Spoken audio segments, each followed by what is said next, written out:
tumejiandaa kwa ajili ya kukabiliana nao kila mwaka. Huwa yanatokea na tunakabiliana nayo. Kwanza tunaandaa mashamba. Kama mnavyojua tunaandaa mashamba, lakini huku kuandaa kwetu mashamba lazima tuchome. Kwa hiyo naomba tuweke tahadhari kwenye nguzo za umeme ambazo zikichomwa zitasababisha watu wengine kukosa umeme. Utachoma wewe lakini watu wengine watakosa umeme, maana ile nguzo itaanguka, nyaya zitakatika, lakini vile vile zinakuwa ni hatari na kwa watu wengine, hasa kwa watoto ambao hawajui. Mtoto anaweza akaja akakuta nyaya pale chini akaishika akaichezea akafa hapo. Na jamani, na umeme ni mzuri lakini ni hatari. Kwa hiyo tunatoa tahadhari hiyo. Na kama ikitokea hivyo basi tunaomba mtusaidie kutupigia kwenye namba yetu ya 180 ambayo ni namba unapiga bure na inapokelewa kwa muda mwafaka, na kwa wahudumu wetu pale mahiri kabisa watapokea hiyo namba na mafundi wetu watafika eneo la tukio. Luimba hapa tuna mafundi ambao wanahudumia eneo hili mpaka Mtangimbole. Si karibu, na lengo letu ni ili wateja wetu wasitumie umbali mrefu kwenda kutoa taarifa mpaka ofisi za TANESCO sio mpaka nini hivyo. Na wale mafundi tulishawaambia kabisa kwamba wanakuja kuripoti kwenye ofisi za kijiji na washiriki kwenye baadhi ya mikutano ili waweze kutatua na kero nyingine za wananchi ambao wanakuwa nazo. Unakuta kuna wananchi labda waya huko chini, waya labda umepita chini na nini. Kwa hiyo wakiwa wanafika kwenye ile mikutano, ina maana watazichukua zile kero kama ambazo zitakazowashinda basi watazileta kule, lakini kuna zile za kwao za kutatua papo kwa papo, basi wana uwezo wa kuzitatua na mambo mengine yakaenda. Kwa hiyo TANESCO sasa hivi tumesogeza huduma karibu na wananchi, na lengo letu kubwa ni ili mwananchi asitumie gharama tena ziada kwenda kufuatilia umeme ama kufanya nini. Kwenye issue za umeme kwa sasa hivi maombi tunafanya kwa kupitia online.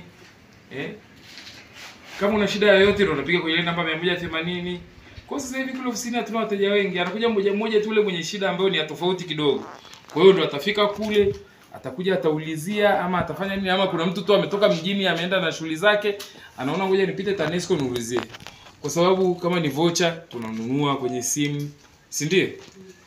Kwa hiyo hakuna kitu cha nani. Lakini ninaomba kunapotokea uharibifu wowote ama kunapotokea kwamba kuna mtu anataka kuhujumu miundombinu ya kwetu, basi ninaombeni tutumie hiyo namba 180. Lakini kuna biashara ilikuwa inaendelea kuiba kwenye transformer, nyaya za kopa. Sijui Luimba ilikuwa haijafika. Lakini jamani, ninaombeni mkimkuta mtu kwenye transformer ambaye hamuelewi, ninaombeni mshike, mkamate, mtoe taarifa TANESCO, sisi tutakuja. Kwa sababu tulishawaambia mafundi wetu kwamba mkifika kwenye transformer ya kijiji, kwa sababu hizo transformer za kwenu tunatakiwa mzilinde nyie, kwa sababu ule ndio umeme.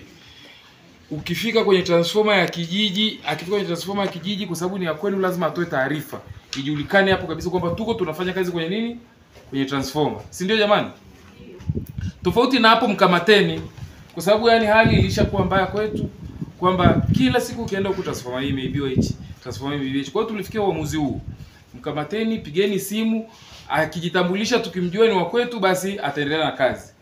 Lakini mtu hawezi kuja kufanya kazi kwenye transformer wakati kuna umeme, si ndio? Yaani umeme upo, hakuna matatizo, anakuja anafanya kazi pale. Kwa hiyo tulishawaambia wenzetu wale wanaofanya kazi za site kwamba wakifika wamuone mwenyekiti, wamuone mtendaji, bwana tumefika hapa tunataka kufanya kazi kwenye transformer, na waeleze sababu ni kitu gani wanataka kukifanya hapa. Ingaje vingine vya kitaalamu sana, lakini wanaeleza tu kwa kinani na tunafanya kwa masaa mangapi. Sawa jamani? Ingaje taarifa tunatoa, huwa tunafanya hivyo kwa sababu kufanya kazi kwenye transformer lazima uzime umeme, si ndio? Huwa taarifa tunatoa, lakini tunataka tena vile vile wenye viti, watendaji na baadhi ya wananchi wa lile eneo pale wao wanajua. Kwa hiyo lazima waripoti, wafanye hivyo ndio watoe umeme, wafanye kazi. Ukiona tu umeme unazima na kuwaka, huyo ni mwizi. Yaani yuko kwenye transformer alafu anafanya kazi huku umeme unawaka, huyo ni mwizi. Sawa jamani? Kwa hiyo tunaombeni tushirikiane kwenye hilo. Kuisha umeme kule jamani. umeme ule ni hatari. Hata ukikaa tu pale chini utasikia jinsi zile nyaya zinavyopiga kelele, si ndio? Sisi wenyewe kufika pale lazima tu wavae kofia au wafanye nini wafanye shughuli pale. Lakini utakuta mtu amekaa pale anaenda anakata majani pale anafanya nini wala hata ajali. Yaani kikitokea kitu pale na umeme ulivyo mkubwa vile huwezi kupona. Kwa hiyo tunashauri kabisa na tuambie na wengine zile mita zilizoachwa pale basi watu wasiingie kufanya pale biashara yoyote. Yaani wasiende mtu pale aone mchugua aanze kupiga tofali, aanze kufanya nini, huwezi kujua nini kitaweza kutokea pale. Wewe fika tu pale chini, kaa pale chini utasikia kitu kinapita kule juu.